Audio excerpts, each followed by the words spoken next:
Welcome back to the channel, Facts for Gentlemen. If you like the content, make sure that you like, subscribe, and share. Today, we're going to be discussing 10 ways to beat inflation and rising interest rates. But before I jump into my 10 strategies for beating inflation and rising interest rates, I want to hop into this video from the epic Economist, and he's going to explain the current state of affairs, and then we're going to come back and discuss what we can actually do about it. We've never seen prices reach stratospheric levels so rapidly, and a series of economic trends show that this is just the beginning. As everything becomes significantly more expensive, expectations of household spending on everyday goods have climbed from 1.3% to 7.7% in March, as consumers now see inflation jumping another 6% this year, the report shows. At this point, 2/3 of Americans say higher prices have been difficult or even a hardship, and they're now forcing many to make cutbacks. Even high-income consumers are revealing worries that higher prices will force them to rethink financial decisions, with 68% of them concerned about rising living expenses. Right now, 53% of Americans are being forced to cut back on food and groceries because they can no longer afford to purchase the same amount of products they used to 2 years ago. On top of that, 64% are driving less due to soaring gas prices, and 66% are cutting back on all unessential expenses, such as leisure, travel, and entertainment, CBS reported. Inflation is costing the average middle-class individual an additional $300 per month. Nearly 64% of Americans are living paycheck to paycheck. Even among individuals with six-figure salaries, 48% of respondents noted that they're living paycheck to paycheck.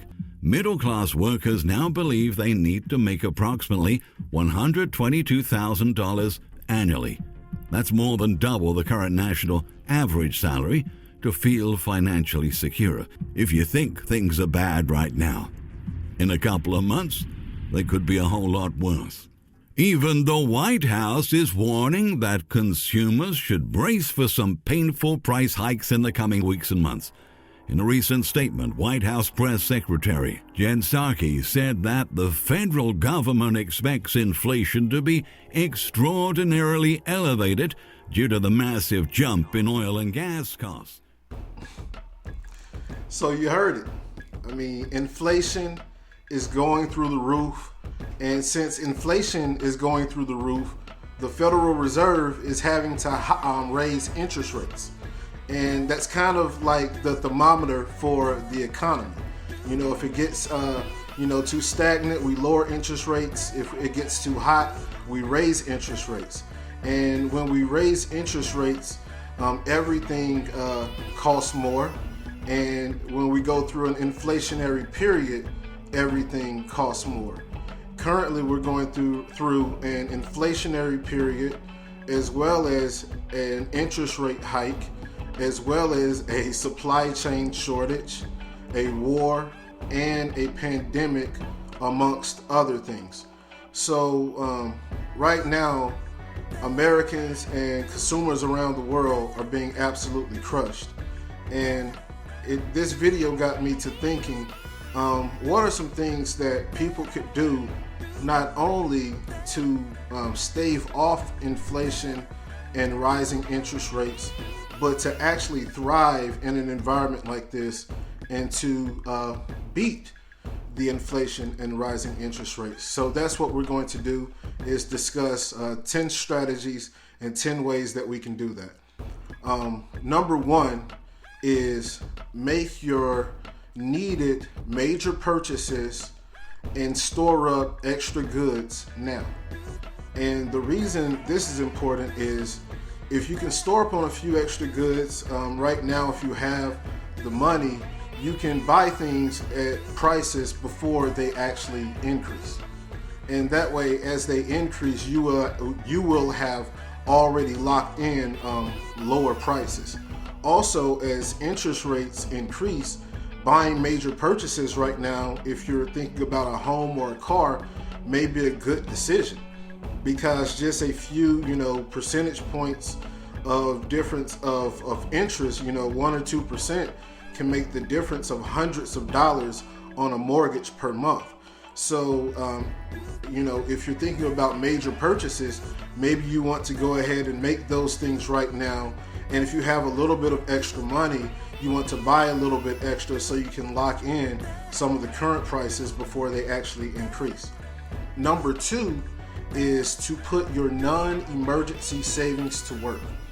And this is important because as of this month, the CPI, Consumer Price Index, which is the inflation index, was 8.5% annual. So what that means is if you had $100 in the bank last year, it's worth $8.50 less today. So that same $100 1 year ago now has $91.50 of purchasing power. And so you don't want to just sit your money in the bank in an inflationary period. You want to actually put it to work, because in the bank it's losing money quite rapidly actually. Number 3 is, so if we can't put it in the bank, what can we do? Say you're not ready to put it into the market. Number 3 is a great a strategy where you can put your savings. It is called TIPS, Treasury Inflation Protected Securities. And essentially what these are securities that you buy. You can buy them through like an ETF, through your brokerage, like any brokerage. Mine is Charles Schwab, but you can get them through Robinhood or any brokerage through an ETF. And what they do is they increase as the inflation increases with a 1-to-1 return on investment. So if inflation goes up 8%, your tips will go up 8%. If your inflation goes up 12%, your tips will go up 12%. That's the good thing, is that you can park your money there. Kind of the con of this is, once the market starts to do a bit better, it tends to outperform things like tips. And so you may lose some of the potential upside of that. But if you're not ready to take the risk and you just want to stave off inflation, tips, Treasury Inflation Protected Securities is one way to go to just, at least keep pace with inflation. Number 3, I said number 3. Number 4, buy the dip. And you'll say, why would I buy the dip? The market has been getting crushed. Did you see what happened this week? Did you see what happened today? I did. And I see it's down 20%. It's down 30% in just months. And, and that's true. And there's a lot of reasons that that's happening that I won't go into right now. But if you go back into 1957, into 2021, the S&P has returned an annualized rate of 10.5%. That's a great return on investment. That means that your money doubles approximately every 7 years, historically for the last 70 years, if you just put it there, left it alone, and let the index do its thing, right?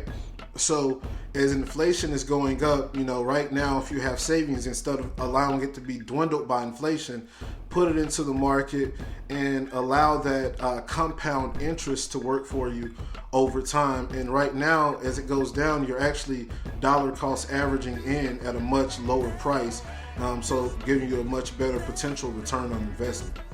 Number 5 is develop more valuable in-demand skills.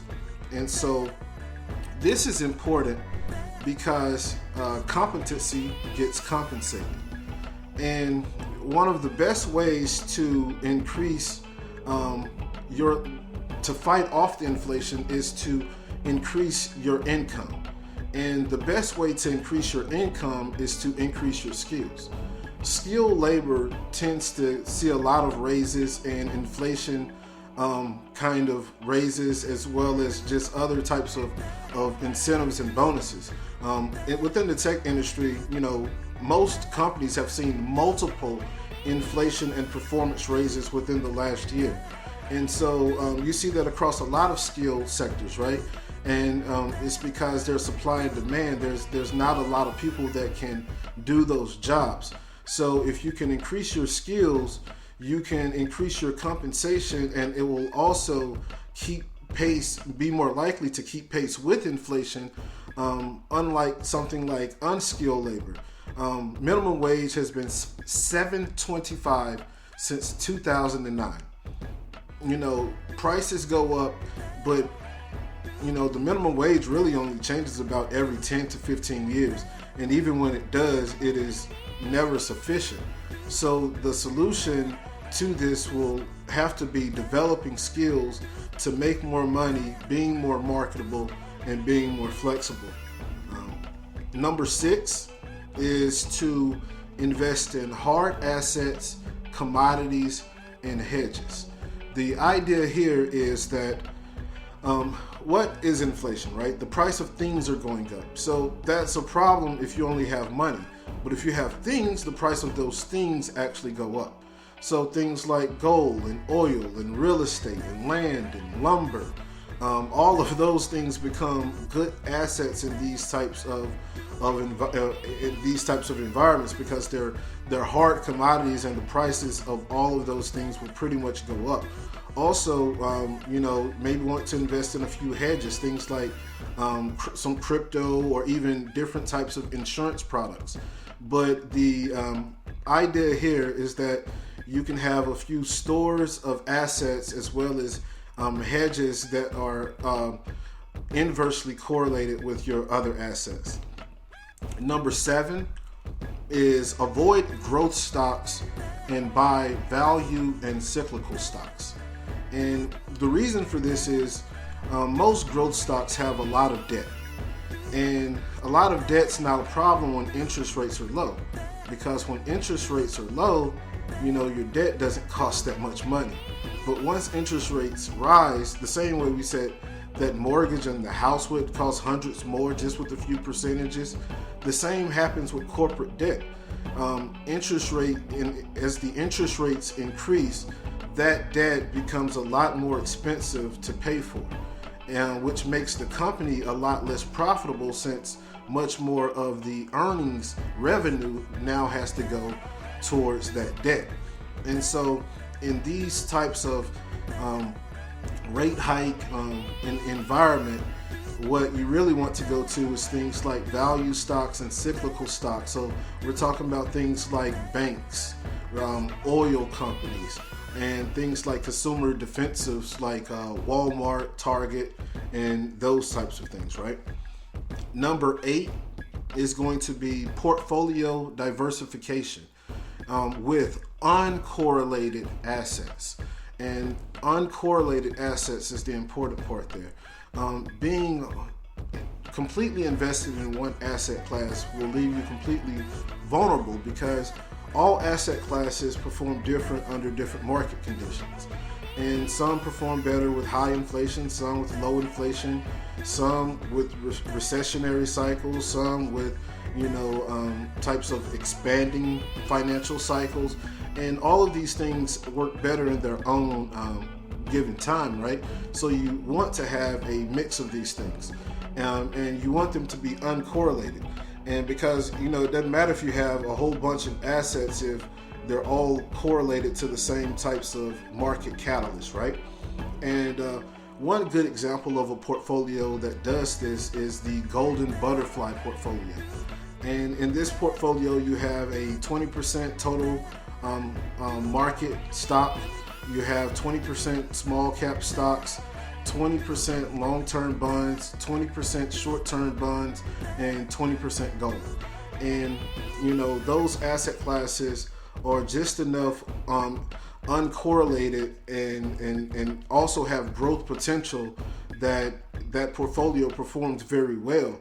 It doesn't perform as well as, say, a stock-only portfolio when the market is booming, but in times like this, the drawdowns aren't nearly as bad, and sometimes you even make money. Number 9, share or rent non-essentials.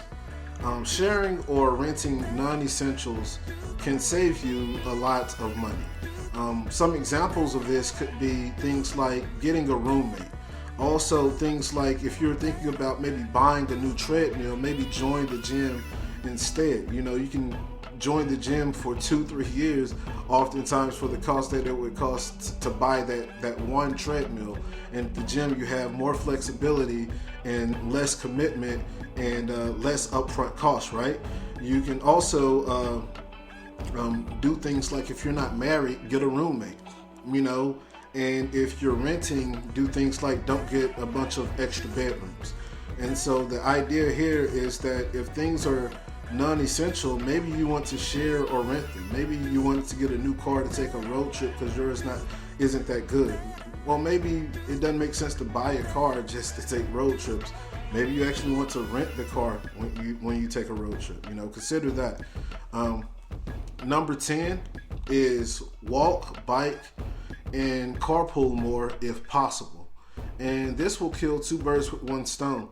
It will lower your transportation bill as well as help your fitness. And if you're able to carpool, oftentimes you can really build some great friendships in addition to saving money. But if you do the carpool route, make sure that you're courteous, you're on time, and you have good etiquette about yourself.